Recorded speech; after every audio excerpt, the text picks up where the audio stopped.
organization that has been participating in the EI research projects, promoting global copyright reform. Education unions advocate for fair access to materials for teaching, learning, and research. And you have also been actively engaged with the work EI is doing to reshape copyright regulations to enable quality education and research. So we are in the very best hands. And before I give you the floor, let me pinpoint some core issues to frame our discussion.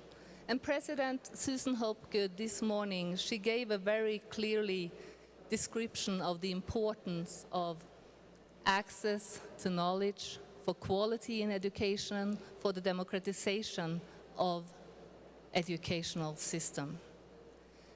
But one point is that according to research, the research that I just mentioned, educators and researchers face several constraints due to copyright restrictions.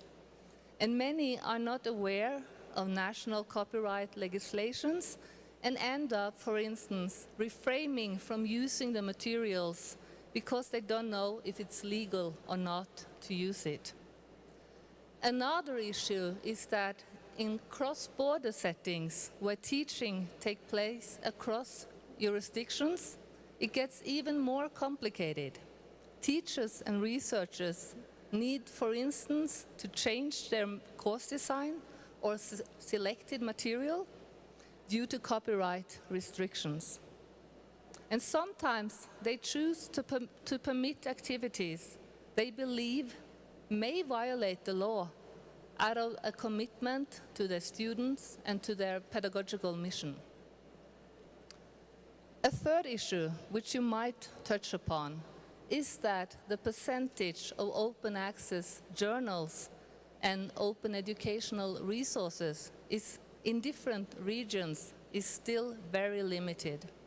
Universities in several countries do not widely promote open access materials, which again leads to increased inequality between especially the global north and the global south. So all in all, these different constraints that we will be talking about today, that teachers and researchers experience, affect their right to research, limit their capacity to expand knowledge for all, but it also affects their professional autonomy and their capacity to be creative and expand the teaching and learning opportunities. And then in this session, there is obviously a link to the session we just had on academic freedom, and also the one we had yesterday when we talked about digitalisation and academic work in the digital area. So it's all linked together. So with this backdrop, and without any further ado, I will leave the floor to our excellent panelists. And the question that I would like to address to all of you is that I would like you to speak about what have been the main obstacles experienced by researchers and teachers in terms of access to knowledge and the right to research in your own jurisdictions. And how does this affect your work? And I kindly ask you to keep your remarks to around 8 minutes. We'll start with Grace.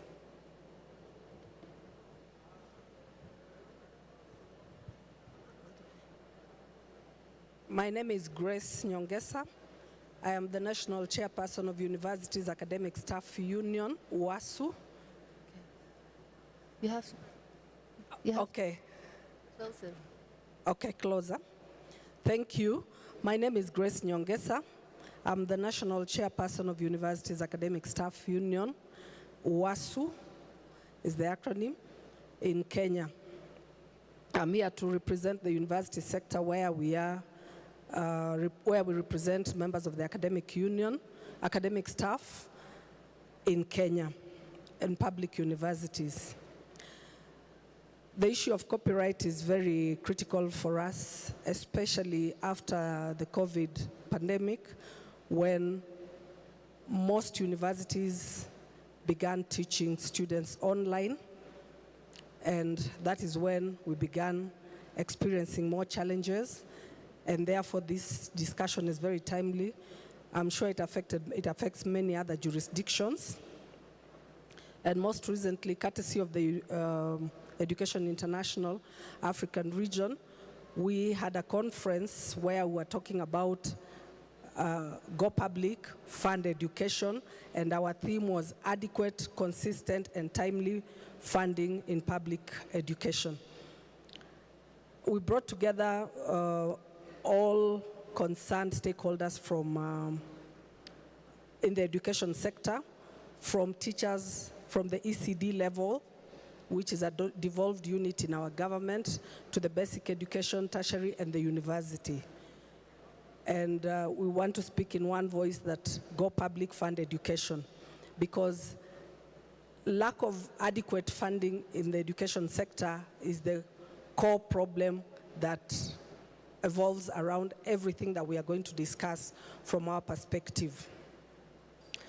Now, as much as 4.8 of the GDP is allocated for education in Kenya, it is not usually sent in time to the institutions. As we speak right now, first-year students have reported to the university without funding because a new funding model was introduced in the country and it has become a challenge. There's review of the funding model and that's a problem. So one of the problems that from this research, the major problem is funding challenges, and there are less resources allocated to institutions. To the university, it is worse. To the education sector and to the university is worse, and it also rolls down to research. Research is affected due to underfunding in the university. A new model, after the president was elected, a new model was introduced, but this model, again, I just saw in news yesterday that it has been amended, and therefore there is a problem looming, because first years have reported since September without funding. That affects the area of research in universities and teaching. The other problem we have is the copyright restrictions. The laws in the country have not addressed the issue of research and education in a manner that makes it simple for the teachers and researchers to access material. Copying is an integral part of teaching, even at the university. But to what extent can somebody copy without infringing the copyright laws? A maximum of 1 page is what is allowed under the laws. But just how much would 1 page be able or be sufficient for teaching at the university? Definitely it is a challenge. The other issue we have arising out of the underfunding is the prohibitive costs that come along with the issue of accessing resources at the university for teaching and for research. Most universities, public institutions, are, due to underfunding, have scarce, limited resources that are available in the libraries. And if the lecturers have to access most of the resources, which are restricted essentially, they may have to use their own resources, which are also not available. With the issue of underfunding and delay in disbursing resources to the universities, you find, as I was leaving the country, some universities were withdrawing their labor because the staff had not been paid their salaries. So you can imagine if they have to do research and use their own resources, then it is a challenge. And if they have to use the library, the materials are equally not available in the libraries for ease of access. Then the restricted access of resources is also a problem. Not all resources that lecturers would want to use or researchers would want to use are easily available. They have restrictions on them. And this is a problem, especially considering that the laws have not made it possible or available have not made it possible for their resources to be available for ease of access because of the issue of restriction on the laws.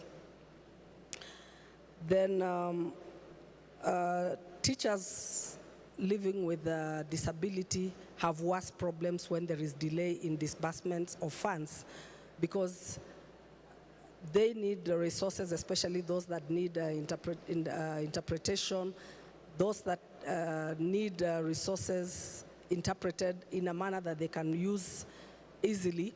Now, if resources are not available, it affects them double the time it would affect other lecturers. Then there's the problem of connectivity. Even if you're accessing material online using internet, connectivity in many areas is a challenge. Access to internet facilities is not easy, and most lecturers, of course, will not be given a refund for using their own bundles. We call them bundles for accessing internet material, and therefore this again becomes a challenge in terms of accessing resources, teaching, and even asking the students to try and access information from the internet. The limited access and restrictions in the copyright laws and lack of awareness by many lecturers as well as students on what extent can they access or use copyrighted material. There is a lot of lack of knowledge. From the research, it was quite clear that many people do not have knowledge of copyright use, or they have not engaged with the law, so they don't know to what extent they can use and access material that is copyrighted. And this is a problem, because those publishing, as much as they have a right to get something out of what they have published, but they must also allow the knowledge to be used by those that require to use it. And therefore, the laws have not done well in terms of trying to make it possible for researchers and teachers to know to what extent they can be able to use material that is copyrighted. Thank you. Thank you so much. Thank you so much to our first panelist.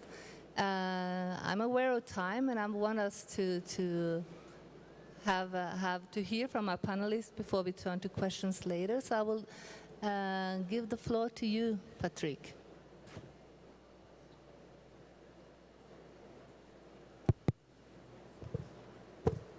Merci beaucoup, Madame la modératrice. Je suis Patrice Correa, je viens du Sénégal et je représente le SAES, le syndicat autonome de l'enseignement supérieur. Je suis très ravi, je vous transmets les salutations du syndicat et du pays. À la question qui vient d'être posée sur l'accès à la connaissance des chercheurs, enseignants-chercheurs, en tout cas acteurs de la recherche, pour ce qui concerne le Sénégal, je pense qu'il faut d'abord émettre l'hypothèse que les contraintes ne sont pas d'abord des contraintes d'ordre juridique, même s'il y a des contraintes d'ordre juridique. Il y a une législation locale autour de 3 ou 4 normes, avec la norme phare qui est celle de 2008, y compris des normes aussi internationales, Convention de Rome et tout ce qui tourne autour de l'OMP et l'OAPI,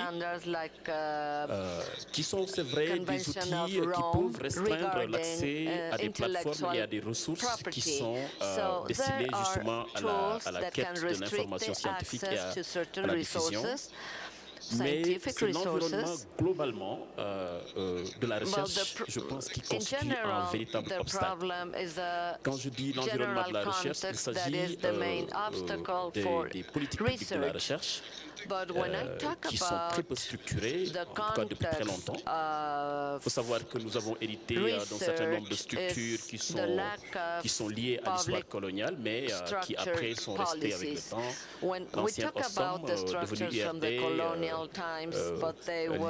le CNRS et d'autres structures qui sont plus ou moins des structures, on va dire, exogènes, mais avec lesquelles on a initié la recherche dans le pays.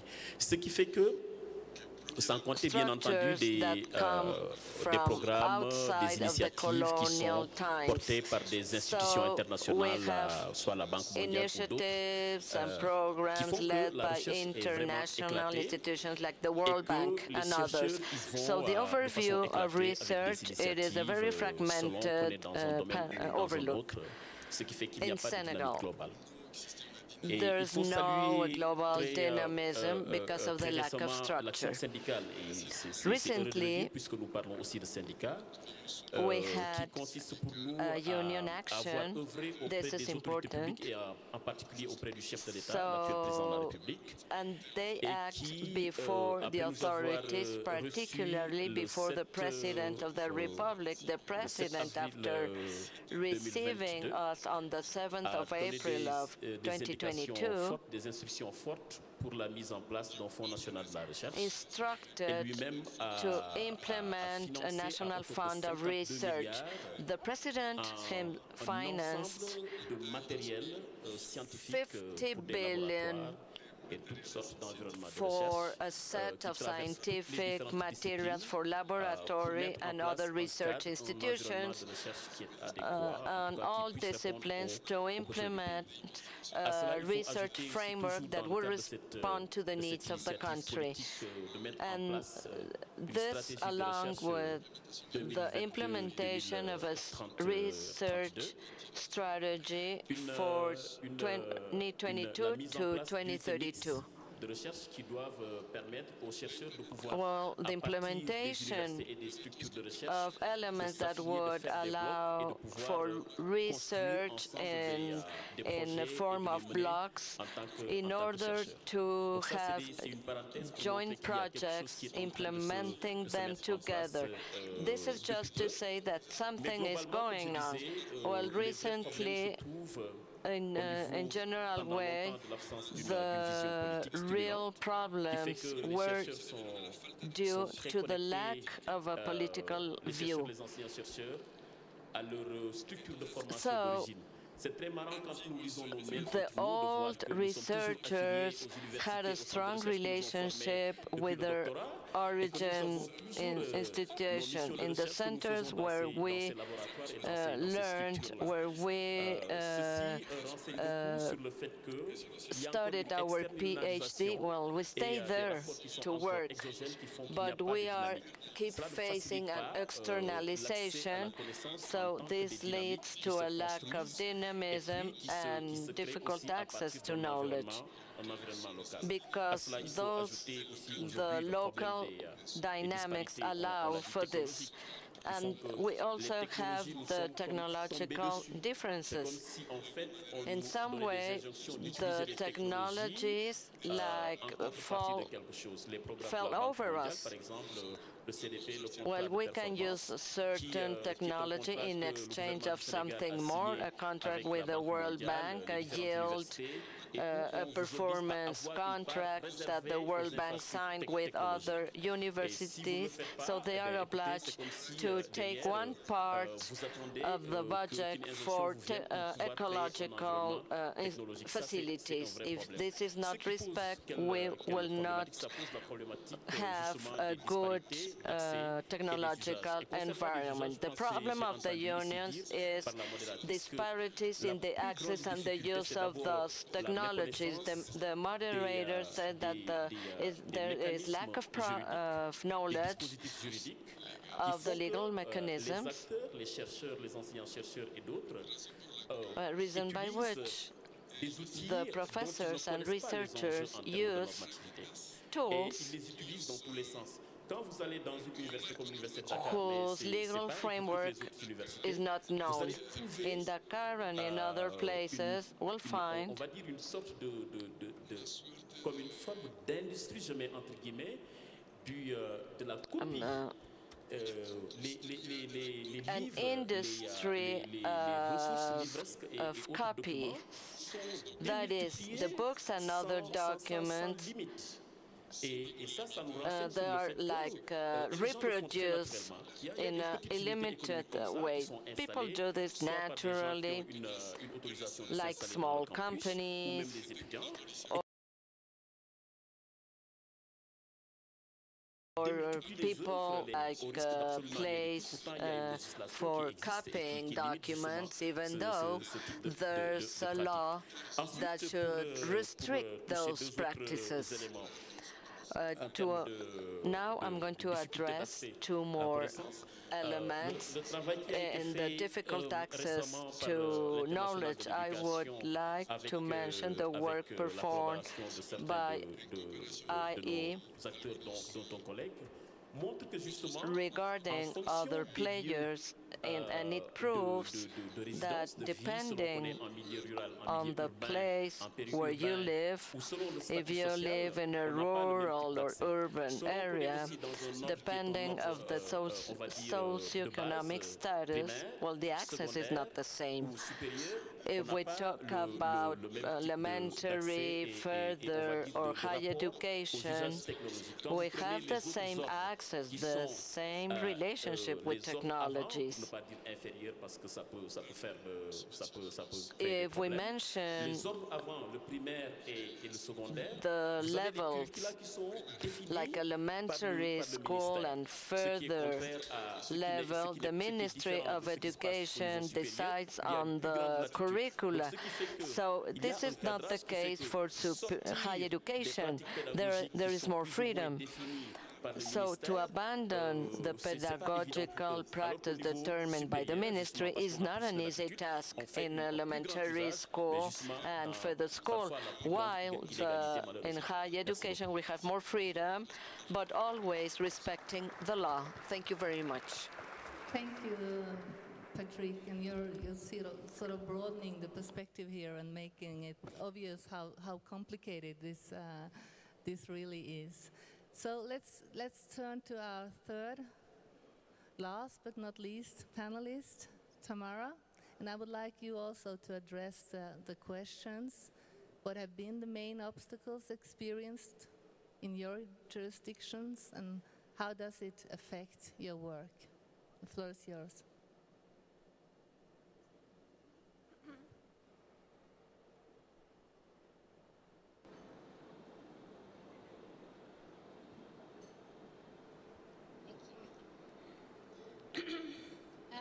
In the interest of keeping to time, I'm going to try and stick to what I've written down.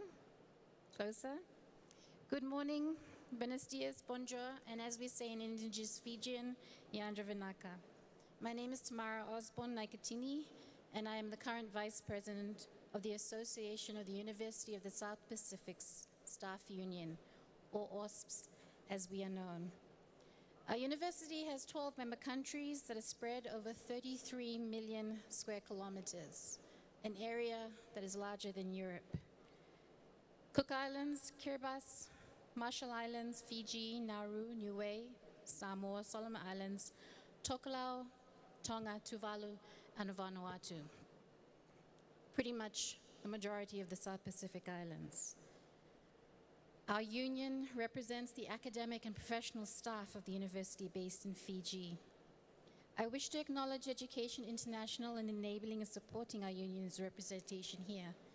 And like a few of you, this is the first time I am participating in an EI conference. I'm going to try and summarize our experiences as FHER workers at USB by highlighting three major challenges in this area. Firstly, the overarching issue, like expressed by my colleague, is that of fiscal limitations. USB is currently going through a period of financial restrictions due to various factors. Political situations in our member countries, student numbers that are declining post-COVID, and likely, although contentious, university governance problems. This means that we are restricted in what teaching resources we have, period. let alone what digital tools we can legally employ to enhance learning. In science, the move to teaching online during COVID was a painful one for students and lecturers alike. We spent many hours attempting to convert face-to-face practicals and labs to online versions.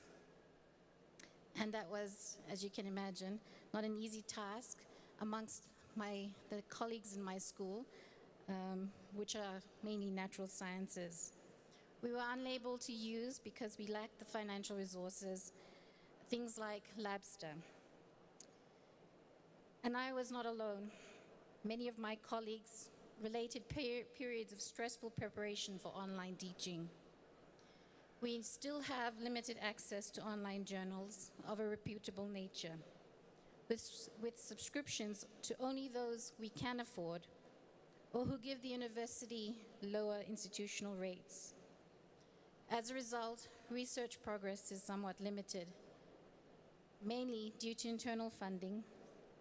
So we have become financially dependent on external grant opportunities.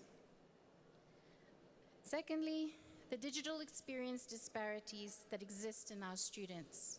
It is not only an issue of digital access for the teachers and the staff alike, it is an issue for the students that we are expected and have the responsibility to teach. Each of our member countries has independent primary and secondary school systems that produce graduates who must meet specific criteria to be accepted into the university. These entrance requirements were lowered in 2015 by some 20% for Fiji students. High school graduates who thus enter the university have such a wide range and backgrounds of exposure to digital learning tools. Some of the older students we teach have very little exposure to digital and online learning, so they are handicapped at the very beginning of their learning journey. We are then tasked with the responsibility of guiding students of such a disparate nature through their learning journeys, and it is part of our own academic progress to ensure that we maintain certain pass rates. It is also our responsibility to ensure that we provide a fair and inclusive learning journey. A difficult task, as you can imagine, and inevitably some students fall through the gap.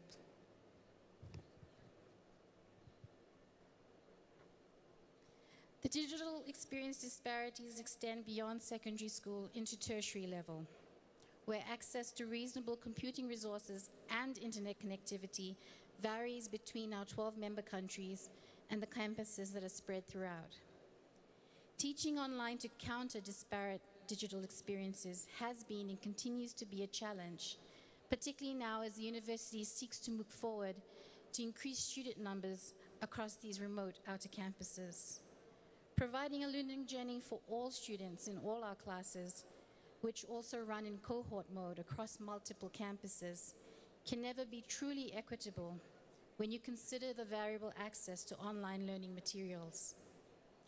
Thirdly, but not the least, as described in the wonderful report by Education International on access and use of teaching and research materials from a copyright perspective in Fiji and the Philippines, a lack of understanding or perhaps even indifference to the surrounding copyright issues regarding digital work is evident in tertiary educators in the Pacific Island universities.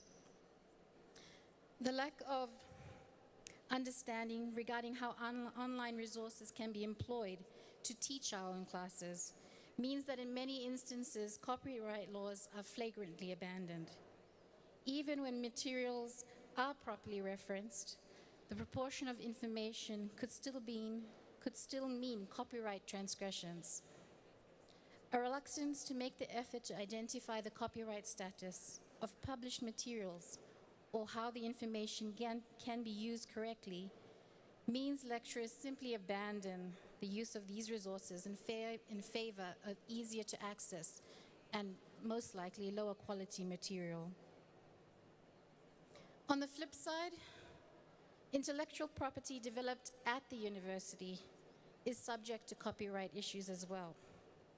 We lack the capacity to stringently police intellectual property that has been developed by our educators and researchers. A common occurrence in the past has been overseas researchers or staff publishing materials that use the IP of local researchers, data, or observations that have yet to be published. I give you the example of a foreign researcher who came in to head the School of Marine Studies and who brought in with him several foreign students at the postgraduate level. A colleague of mine who was also at the same level as me, who studied for his master's or focused his research on hammerhead sharks, had his work pre-published by the head of school at the time and his master's student. So he never got a chance to publish his own observations, but shared his observations. At the heart of this example is a lack of basic understanding of intellectual property rights amongst Pacific Island researchers. It is not all doom and gloom, though, as there exist potential opportunities in these challenges. There is an opportunity for our union to provide training to teaching staff and thereby raise our profile amongst all staff, including non-union members, and potentially increase our membership in that way. We currently represent 30 to less than 30% of the entire university staff. Our current union president is the university chief librarian, and the library purview includes providing communication tools for understanding copyright and intellectual property issues across the region. The union also has members with the capacity to produce digital teaching resources, such as learning management system embedded apps that are interactive learning tools. Members that we could request to assist others. There exist members in our union that we could request to assist others who lack the capacity to develop digital tools on their own for engaging and teaching students.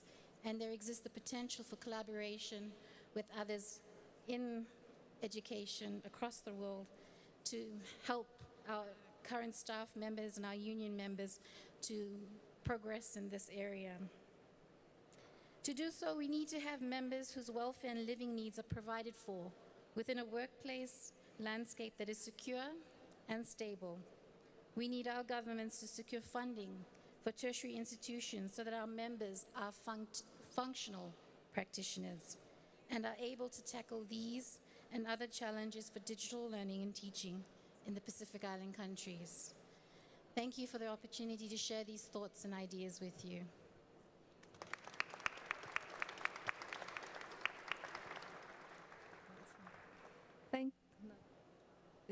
It's on? Yeah, okay.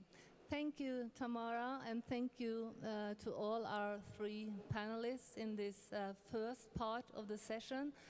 I don't know if I would even try to summarize, but you have brought into our discussion very different aspects, all linked to the subject of achieving access to knowledge. And a few key words would be, for me, wrapping up, it's about knowledge, lack of knowledge. It's about funding. Again, our topic for this conference, Go Public. This is also strongly linked to a strong public funding in order to achieve more equality when it comes to democratization of knowledge. But at the same time, there seems to me to be somewhat of a dilemma for how to, at the same time, respecting intellectual property rights. There is obviously a balance. Okay, so we will have the opportunity to follow up in our next part. So we will now terminate the live stream. And I would like to thank those of you who have followed us online, and also draw your attention to all the excellent reports and material on this very subject on the EI website. So thank you.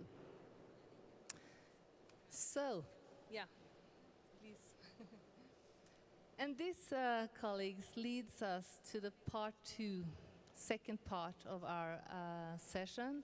And it is with great pleasure that I introduce Patricia Diaz from DOTISOC. Patricia, along with her colleague Virginia Rhodes, who unfortunately could not be here today, have developed for EI a vital toolkit dedicated to open educational resources, specifically designed to support the efforts of further and higher education and research unions. So today we have the privilege to have you here. Introduction to the toolkit's objectives, and I think you will also shed some light on the ways in which these open educational resources can help unions to tackle the intricate challenges and some of the challenges that we just heard from our panelists. So, welcome, Patricia, and the floor is yours. Thanks, Sharon. Gracias. Voy a hablar en español. Thank you. I'm going to speak Spanish. I prepared some slides in English because I speak really fast. And if you speak English, you will follow me very easily. Well, first of all, I want to tell you that this toolkit, this is the front page. In the slide is the front page. This is going to be in 3 languages, if I'm not mistaken, French, English, and Spanish. This is the front page, and in brief, we will have also the addition in French and in English. This is a toolkit that we created together with Virginia Rhodes, who unfortunately is not here. I'm speaking here on behalf of Virginia as well. We all know that the topic of open educational resources is nothing new. Most of you know about this concept of creating resources that can be reused openly, that we remove legal barriers so that when we create them and when we communicate them, we can use them so that educators can adapt the resources and generate new versions, translate them, etc. Well, here, the thing is that the open educational resources are hand in hand with the potential of educational technology. And there are many expectations about the potential of technology, for example, to transform higher education, to get rid of access barriers, to create new contents without any problems of costs, languages, access. And, well, the truth is that these expectations were too high. The UNESCO, since 2002, supported this model and requested the governments to pay attention and to know that this is the sustainable resource for education. But let me see if I can change the slide. This is what you see in here. Are some quotes that I am showing about the latest report of 2023 from the UNESCO, specialized in technology, and we find that the production and use of open educational resources is concentrated in the global north. Almost 90% of the content of these repositories of higher education with open resources was created in Europe and North America, and 92% of the resources that we have in the repository that harvest also other repositories that are harvesters of open educational resources. 98% of the resources published in your Commons are in English. And another big promise, massive courses, the MOOC, the massive open online courses or MOOCs. This report says that these MOOCs created something that was already created. They did not contribute with new, with the more equalitarian creation, and also those who didn't have access, they continued not having access to this type of resources. And in the toolkit, there is a part that we explained, or we try to explain why. And also we made some interviews to teachers and also to union leaders. And here are some of the conclusions that we reached after the interviews to understand what the educators thought about this topic, about these expectations that were too high, over-dimensioned. There is an agreement. I mean, nobody is against these open educational resources. They understand that they are an essential tool to defend social justice values with the inclusion that are values that we want to have in the unions, also to decolonize higher education. This slogan that the UNESCO is repeating, and if you are activists, you know, we always say that the materials that are financed with public resources should be published openly, always.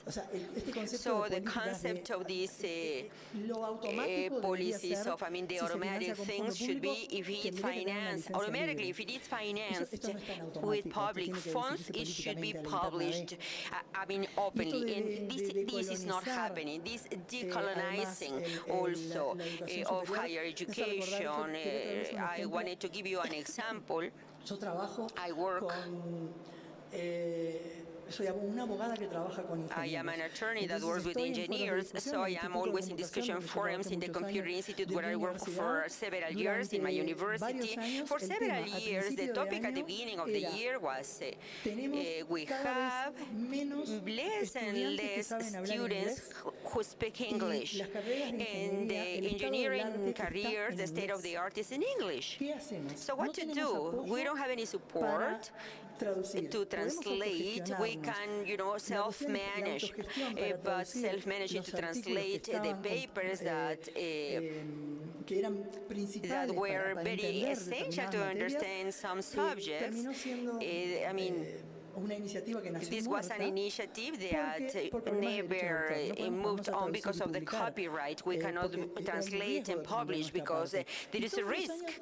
And every year, every time we started the year, we had again the same issue. And this is just a little example. Another example is that we have the possibility to translate to minority languages, to original dialects, for example, but the possibility also to create accessible materials.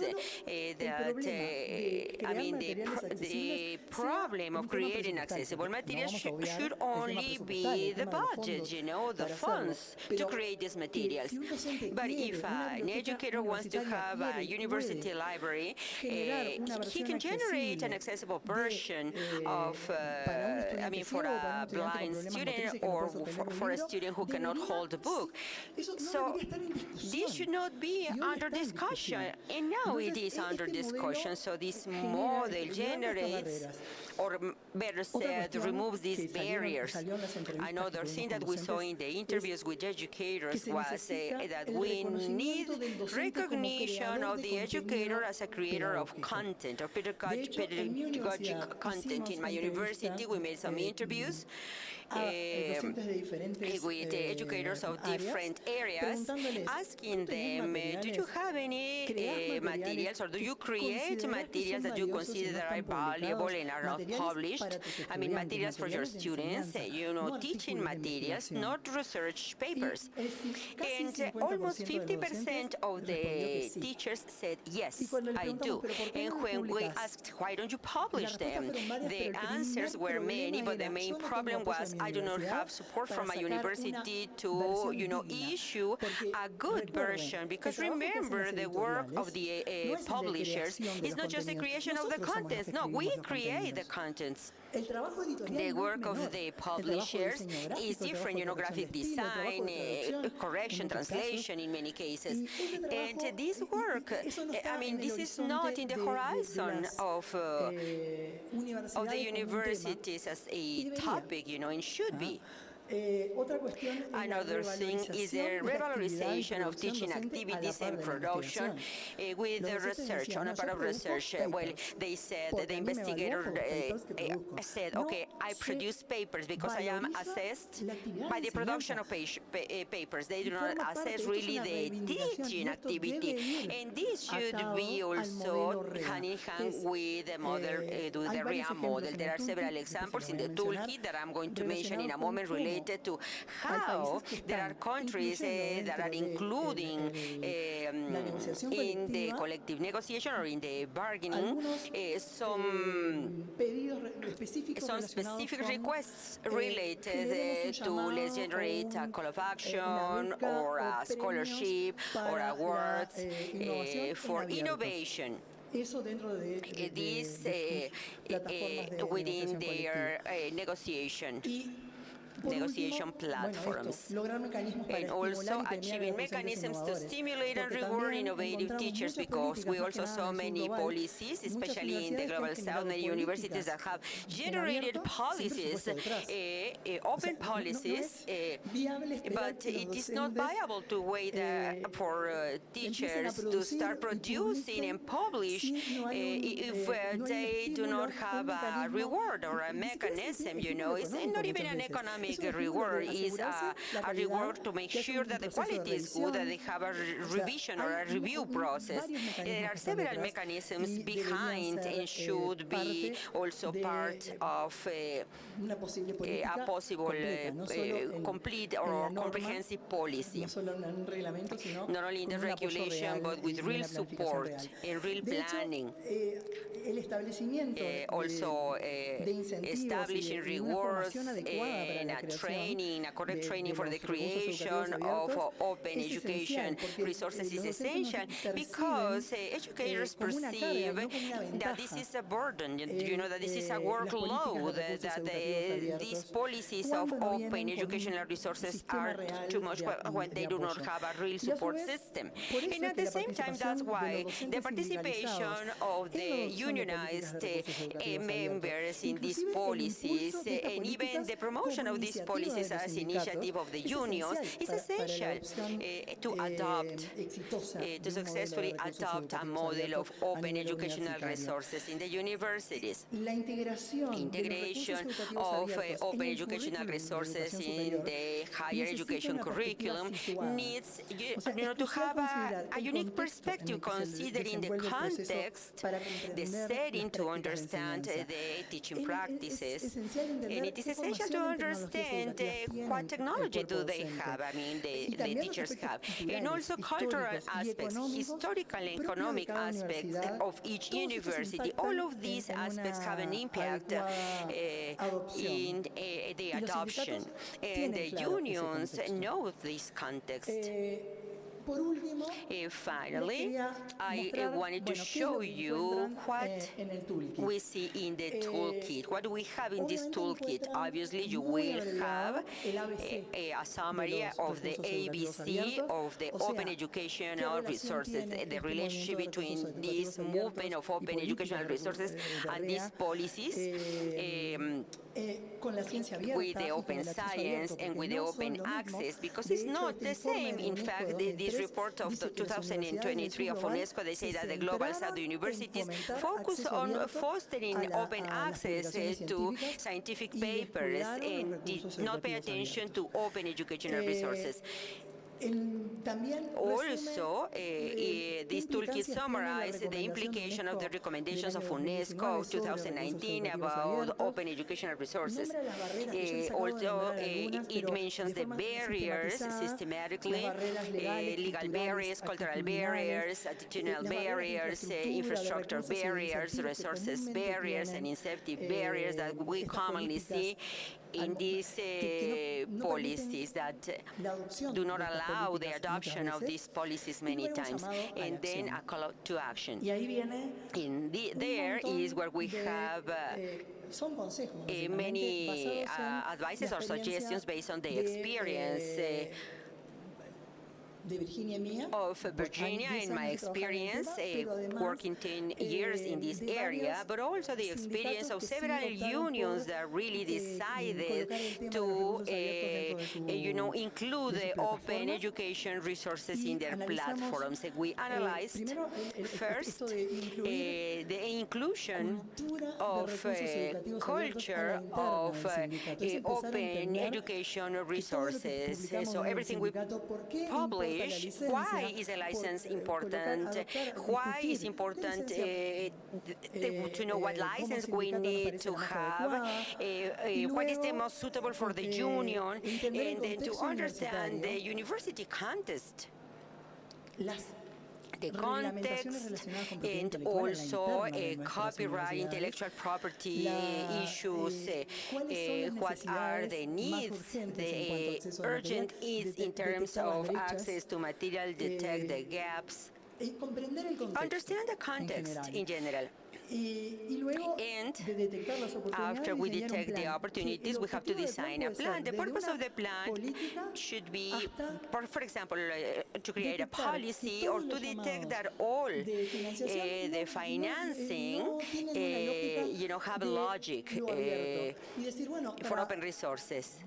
simplemente cambiar And, pequeños, for example, make small changes, cambiar los like, for example, condiciones de changing los llamados conditions que existen. O sea, hay of the things desde lo that más we grande hasta lo más already chiquito, have, from hay the consejos para biggest todas things estas to the perspectivas. smallest things. There are También suggestions consejos de- from different y perspectives. ejemplos de There are campañas que se han examples of desarrollado, campaigns that have been en developed diferentes in países. different La dejo por acá countries, porque se me está llegando China and I con think cara that de- my time is over. Bien, quedo a las But órdenes, well, I además, am para, here if you need me, if you need me evacuar to cualquier give duda you que more tengan, information, y if you le have agradezco questions. muchísimo And a thank you la so much Internacional de la to the Educación por darnos esta International of oportunidad de Education to trabajar give me en this un tema en el opportunity to que work in a realmente nos topic that apasiona, I pero de feel una really perspectiva muy passionate, but from a diferente, very porque la different perspectiva perspective, because the sindical union no es como la perspective is académica not y like the no es, academic igual a la perspective, and it's activista. not Es una like the perspectiva activist especial y hemos perspective. It's aprendido special, muchísimo and en we el have camino. learned Muchas a gracias. lot on the way. Thank you.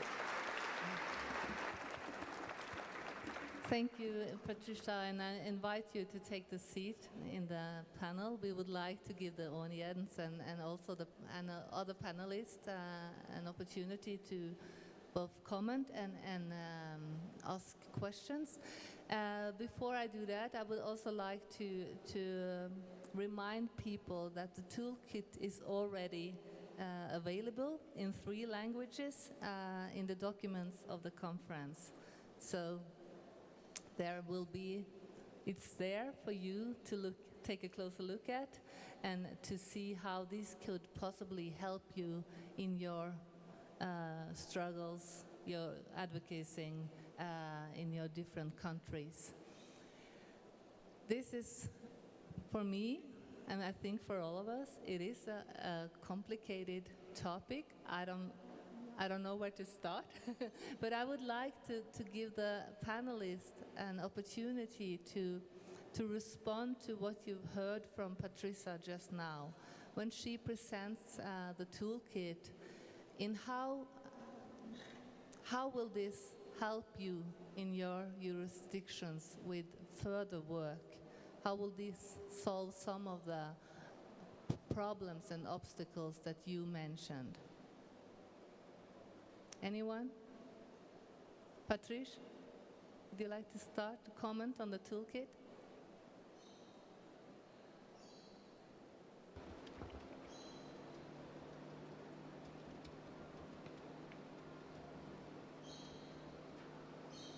Oui, merci Patricia pour Yes, thank you, Patricia, for the presentation, for this presentation, and for these proposals of tools to be able to address some situations. Yes, these are tools that are useful. They are created to be operational based on a certain context. It is important to use them. But what I really think about the way of overcome the difficulties that we face, Patricia said that, and we did not have a lot of time to highlight this. We have to decolonize the knowledge. When we talked about the exogenous or external phenomenon, and most of the investigators are in a different position, because you produce something with a structure with which, what can I say, when you have a contract, for example, you are the author. But also there is a part of the structure, where the structure you use to produce things. But afterwards, they are produced in a different site, and then you, in your setting, cannot have access to those materials. With students, with the colleagues, if you don't have the tools and you don't have the permits or the licenses to access that source, then we won't have the ecosystem, the infrastructure, and everything that we require to have this knowledge and this attitude to open this knowledge and to access this knowledge, and to also we depend on that, and this dependency is a colonization, in fact. So the unions have to make public power understand that knowledge, education is an essential right. Since it is an essential right, we must have the necessary resources and necessary devices to allow all the world to access to this democratically. And this is not negotiable. And the actions of the union are very interesting about us. Our experience, very briefly, we are step by step, stage by stage. Right now, what we have to do is researchers should get a benefit from a certain number of resources, but this is individually. We have struggled to activate, to reinforce the salary, and that one part of the salary will go to this research. We have to fight for that, and this has made that the President of the Republic now has an initiative about that, within 10 years, which is the first step, and he financed $52 billion for this purpose, and made some functional laboratories, and not to go outside to make some experiments. So this is all I have to say. Okay, thank you. Thank you, Patricia, for the toolkit and the discussion around it. For us as a union, I think our job is cut out. First, like I said, we really need to educate our members on the copyright laws, and the researchers to know to what extent they can use material that is copyrighted. So I think the toolkit is going to be very important for us in engaging in our job, and even lobbying for more resources towards research funding, and generally to support our members who are engaged in research around scientific research, access to materials online. And I think with the new regime, there seems to be very good goodwill from the president of our country. I hope we can only get where Mexico is. But I am very sure that we will make very good progress. We will start by really engaging our members on the copyright league, and also participating in the legal framework, in amendments of the laws and policies that govern research, so that we do not lose track as educators in matters of research. Thank you. Thank you, Grace. Would you like to add something, Tamara? Just very briefly, I just want to pick up on 2 points, I think. Something you mentioned earlier, the word advocacy. I think in the toolkit, it's quite clear the use of OERs. I'm hoping that it will also highlight to members of more advanced countries who are developing OERs that, you know, be, how do I say, be merciful, be generous in your production of your materials, whether it's research or teaching materials, particularly for parts of the world where access to those resources are limited. The other point I wanted to highlight was you mentioned the availability of materials in English. In the Pacific Islands, there are so many different languages, but the language of, or the medium of communication in our university is English.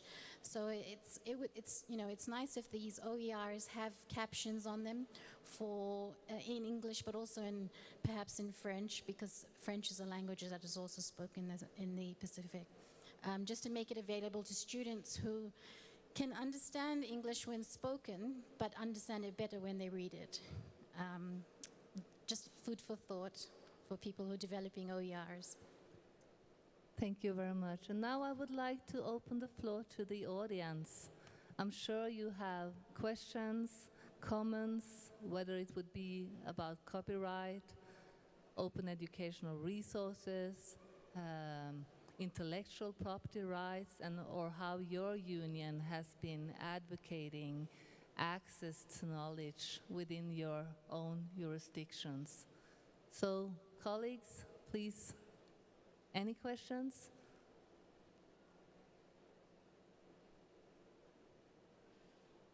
Yes. Buenos días a todas y a todos.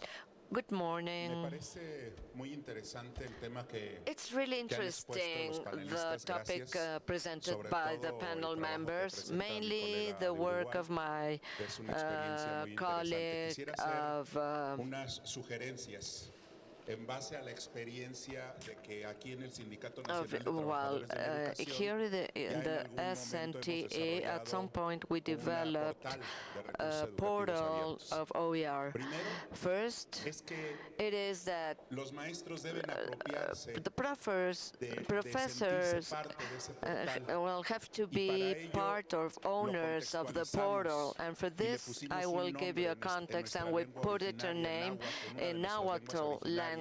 This is one of our Aboriginal language, Temoa, which is a portal of knowledge, and they feel it like theirs. So there was a contest for choosing the name and to invite all the professors to prepare OER. So it is important to have proposals, but OER is something that is really useful for the education workers. We need to motivate them to publication and to show them that there's Creative Commons so they can use it, reproduce it, apply them, and from there form communities and networks that couldn't reach those repositories. But it's equally necessary the training and accompaniment, because it seems easy, but it's not that easy to prepare or create an OER. So we need training to prepare them, to disseminate them, and licensing them. Well, as unions, we should propose our congresses and governments the need of support to create those repositories, so in this way we can decolonize the knowledge, and how we can contribute in IE by sharing successful experiences on the creation of the repositories, and little by little we will give access to other unions, to other members, so they will have access to those portals, and in this way we contribute to reduce costs. Thank you very much. Muchísimas. I don't see any other. Dina from France? And over here. Oui, merci. Merci beaucoup Muchas gracias. Thank you very much, dear panelists. Thank you very much, Patricia, for sharing with us your research. In the first place, I think that we can synthesize the theme of this debate with a phrase.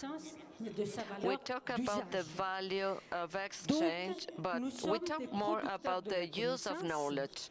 So we are producers of knowledge, the knowledge that belong to us. But I didn't hear you mentioning production of knowledge. I heard about access, but I didn't hear about production. In the UNESCO, we work on the recommendation of open science. The rest of the Global South participants highlighted this. Well, yes, to have more access, yes, but it's more important is that we not be transformed as promoters of knowledge, as Patricia said, not to be consumers of knowledge. So the Global North colleague produced the material, and the Global South not only be consumers of the material produced in the Global North. As we belong to the Global North, we have a relevant responsibility, and we are lucky to have 3 panel members that represent the Global South. How we, as Global North, can contribute more in what Patrice mentioned about decolonization of information. We can assume our responsibility and work together. And one more specific question, you talked about licensing. But I didn't hear anything about commons. And if you consider that they could represent a way of better guaranteeing the intellectual production. Thank you, Dina. I think I saw one more hand. It's over here, and then I will allow you to comment. Carlos Gómez de la sección 60 de I am from section 60 of S&T. Si bien es cierto, Well, los even though materiales it's true didácticos, that pero yo the creo que los education sindicatos también tienen la materials are good, responsabilidad but the de capacitar unions al magisterio will para have el to, diseño well, de estos the materiales. professors Y la pregunta have to be sería, trained on these este materials. diseño The de question, materiales this tiene material ciertos contenidos design have la desigualdad several en la calidad content. The educativa inequality se podría in abatir education con quality el could be diseño de mitigated estas plataformas, de la with the aplicación de design estos of these materiales en platforms, plataforma. or to Sería una use those pregunta materials que in dejaría a ahí. platform. Gracias. This is a question for you. Would you like to start, Patricia? Hola, ¿me escuchan? Can you hear me okay? Bueno, con respecto Well, al comentario del compañero sobre The Temoa, TEMOA, Mexico is the leader at a Latin American level cantidad de of repositorios the amount of repositories. no solo de repositorios, Not only sino the de lo que repositories, es la but construcción del also marco what is the teórico construction of the de theoretical los model recursos educativos abiertos. of De hecho, el open Tecnológico de Monterrey educational es resources. The también Tech es una de of las Monterrey universidades is one of the líder university en crear that leads teoría theory sobre lo abierto. over the open.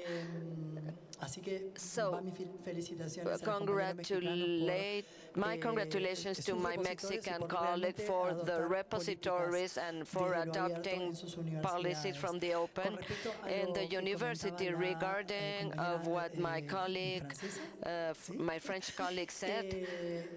Well, Es un error no hablar de licencias Creative Commons. it's a mistake when we do not talk about licenses. I am the leader of Creative Commons in Uruguay. I didn't even mention it because there's a lot of licenses. But today, at education and science level, the standard that is used is Creative Commons. And now that you brought up this subject, we need to explain why it is necessary to have a standard. If the university is going to create a repository, if there's a discussion about the license of our university, please don't do it, because licenses need a standard to be understood, and the material can be in different languages with clear terms. If you create your own license, you're not fostering the reuse, you're just promoting the confusion. The standard must be applied. Well, something that is equally important. There's two agendas, and it was clear here, the agenda of access related to the reform of copyright law, and in the Global South, very well related to improve the structures and budget in research and education, because if we, it's worthless if we just have the laws, but if there's no interest. Well, we're talking about this, and it's worth to highlight. And also the model of FHER, it is an elegant exit. It is like, it is a solution, partial solution. It is good to understand this. Well, actually, when we surveyed my university about education practices, nobody took into account the copyright, because first it was to educate, and then, but in the practice, we're not part of this logic. Well, we need to understand the risk and the legal security that a student faces. And to answer the question of if the solution, well, this is a complex topic, and solutions are not perfect. And since the reform of copyright law, where we need to foster in each country, like IE is doing, going to the World Association of Intellectual Property to fight for an agenda of exceptions and limitations, and this is something that we need to do in EI. And then everything is supplementary, and it is not an easy solution, because the problem is not easy. Merci Patricia, et merci aussi pour nos collègues qui ont posé des questions. Thank you, Patricia. Thank you, colleagues that asked very relevant questions. Regarding the question about the value of the use, I agree with Dina, and as we all know, there's an interaction between what exists and the creation. We never start from scratch. We always start somewhere. And in the first place, we need to see how researchers can have access to what already exists. If we have the same access conditions on what already exists, sometimes we contribute with that because we belong to structures where we work and we produce. So how to make sure to be able to access with the same access conditions like the rest of the researchers around the world. And from this starting point, with an equal access, we will be able to have a production dynamics.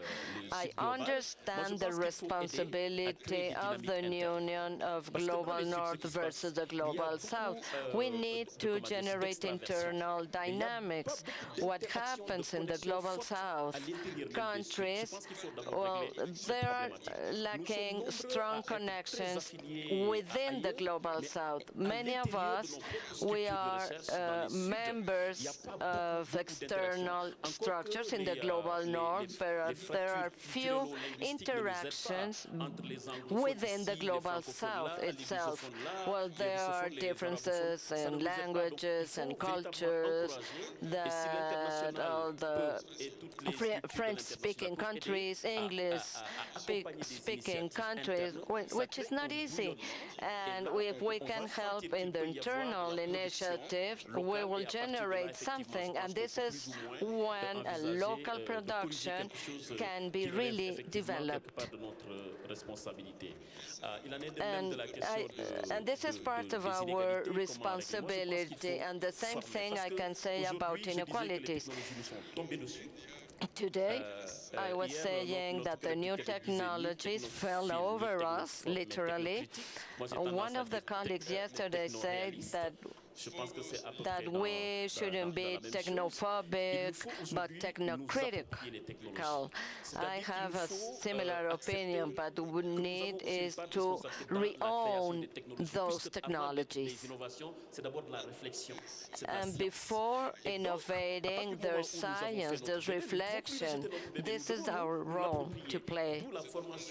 It is about to be the owners of technologies. That is why it's so important to train our colleagues in the use of technologies to produce and disseminate knowledge.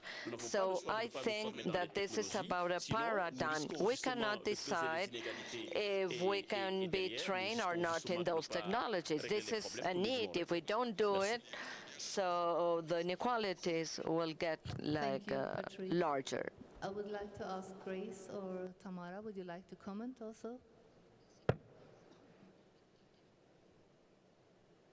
Thank you very much, participants, for the questions. I want to echo the sentiments of Patricia, that the whole topic of intellectual property, copyright, is not an easy one. It's a little bit complex, but it's a conversation that we cannot shy away from. It's a conversation that we must engage in. And I like the fact that we are going to speak about the exceptions from the African context. If you look at the legal framework in many jurisdictions, I'll talk about Kenya in particular, the Copyright Act is very thin, with very little about copyright from the educational perspective. And it's a conversation that we need to really engage in, because publication, research is really dwindling. People don't know to what extent. There's a lot of litigation I've seen lately in the country of people complaining about their works being plagiarized. Why? Because of lack of knowledge of to what extent they can use material and how they should acknowledge other people's works. So this conversation is really timely. We cannot run away from it, but we keep on polishing and perfecting.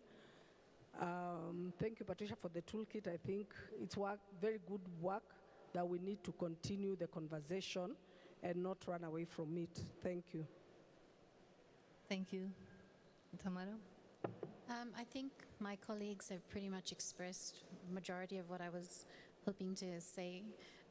I'd like to just give it a little bit of a Pacific Island flavor by highlighting the word production, which was mentioned by one of the members of the floor.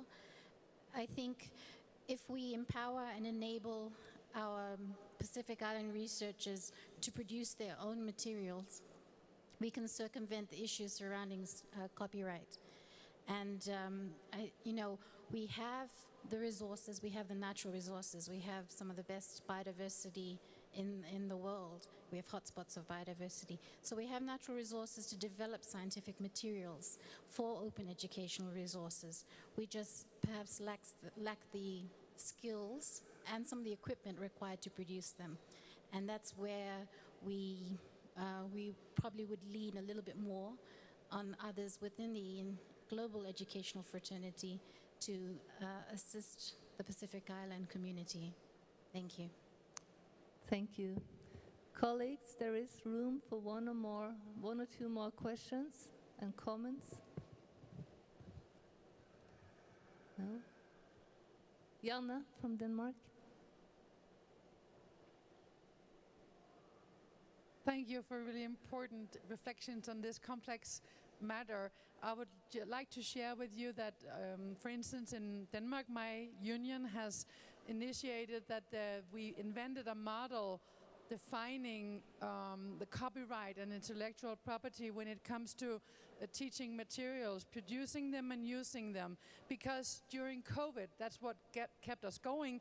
During COVID, all our teaching, our lectures were filmed because that was the condition.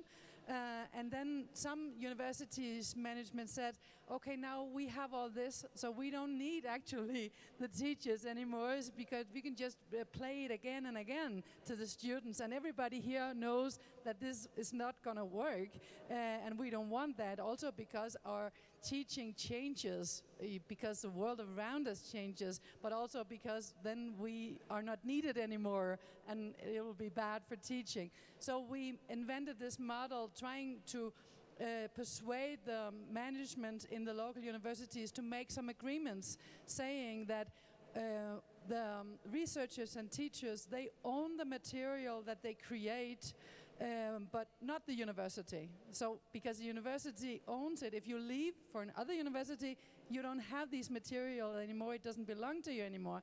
We said it has to be stated that the teachers that invented the materials always own it. The university can use it, and everybody is in favor of open access to the broadest possible extent, but then we also have to protect our rights and our properties. And now some of the universities has made agreements with the unions about this, and it's not the end and of this problem. It will probably be changed in a year or so, but now we have something, and other universities can look at that and say, we need an agreement like this in our university to secure a fair balance between what is not common, but what is owned by universities or us as researchers and teachers, and what could be a broader collective good, something that we own in common as a society. So that's some of the example. It's an example of how we work with it in Denmark.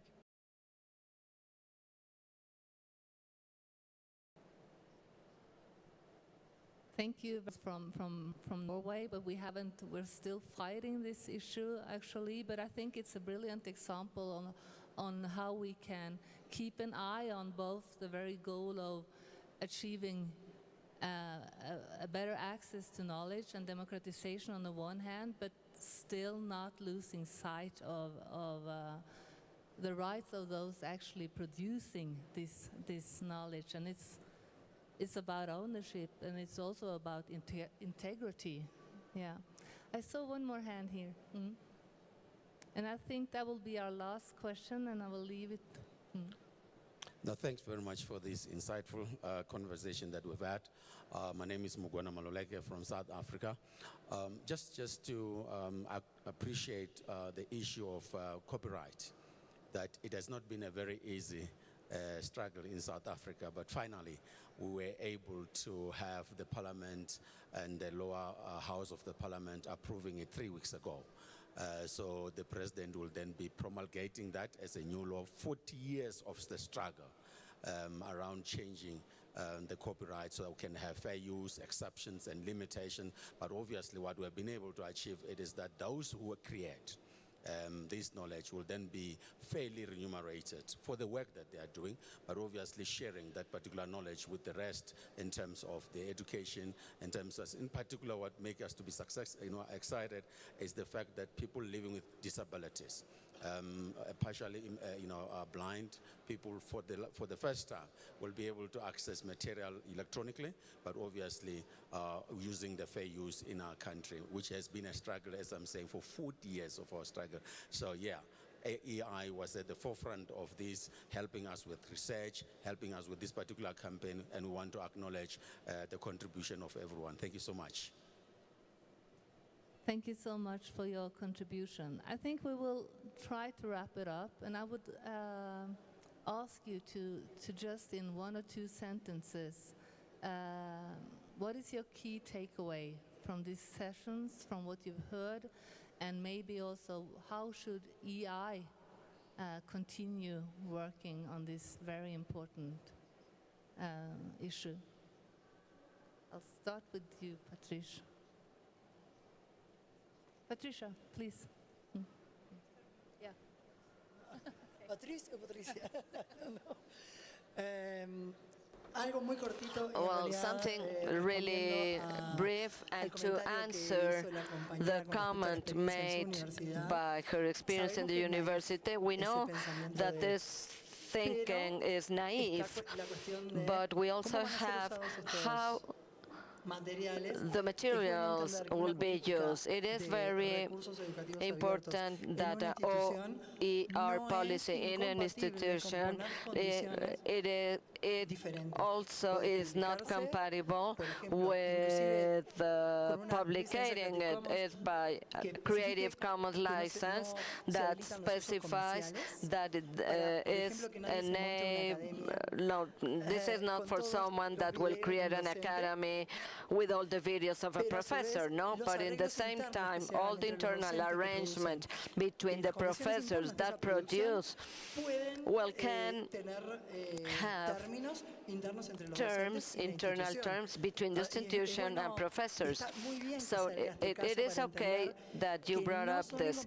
They are not incompatible, like the arrangement and the context given, legal context, the contract or the collective bargaining, because the legal part is important, but the terms of the publication could be with a free license for the third-party users, but internally the university, it could be negotiated separately. So it's good to clarify this.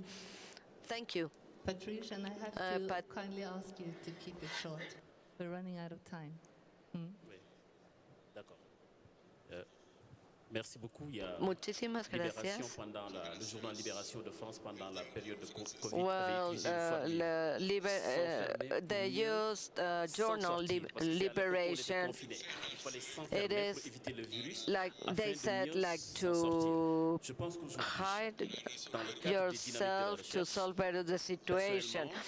Today, in terms of the research materials, the association should help us to do the same thing. There are researchers that are restricted because of the law and technological barriers. We need to release them to help them to be better integrated in internal production and decolonize the knowledge. We need to find a balance in the right of access to scientific information and respecting the law of producers of such knowledge. Thank you. I was giving time to the interpreter to finish. I was also following in English. So thank you so much. My takeaway is that we must continue engaging in this almost unfriendly and popular topic. But like I've heard from my brother from South Africa, it is important to have the policy and the legal framework in place.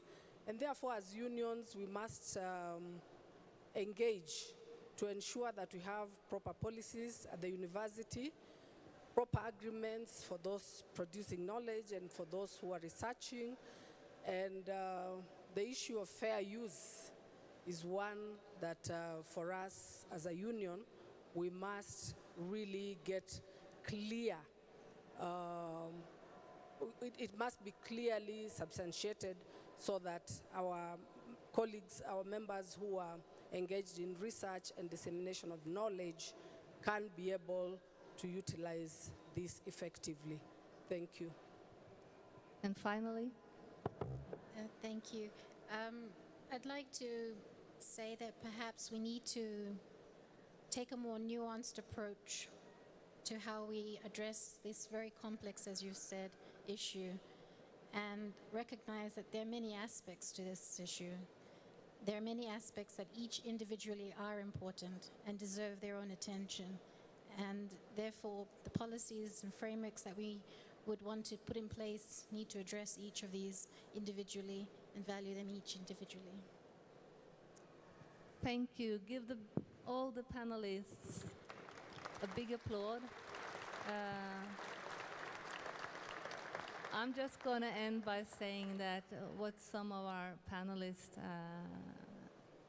underlined is that this is tricky. We can't hide from it. We can't run away from it. We're going to have to continue our discussion. Thank you, Education International, for taking the lead, helping us with all the work on this achieving access to knowledge.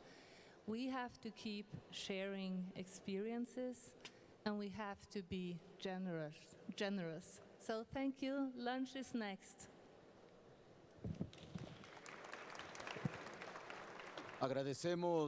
We want to thank Yarundal, Patricia Diaz, Grace Nyongesa, Patrice Correa, and Tamara Osborne for their participation. So lunch will be served from 12:30 to 25 after 1 o'clock, and then at 1:30 we will meet at the back of the building where we talk about the cooperation to development. It will be moderated by David Robinson from KAUT, Canada, and David Satsunga from Kolazam, Zimbabwe. This is going to be only in English. Only in English. At 14:30 we will rejoin in this area to have our interactive workshop, Building Power Through International Solidarity, moderated by Lourdes Edith Joseph de Louis from Haiti. Bon appétit.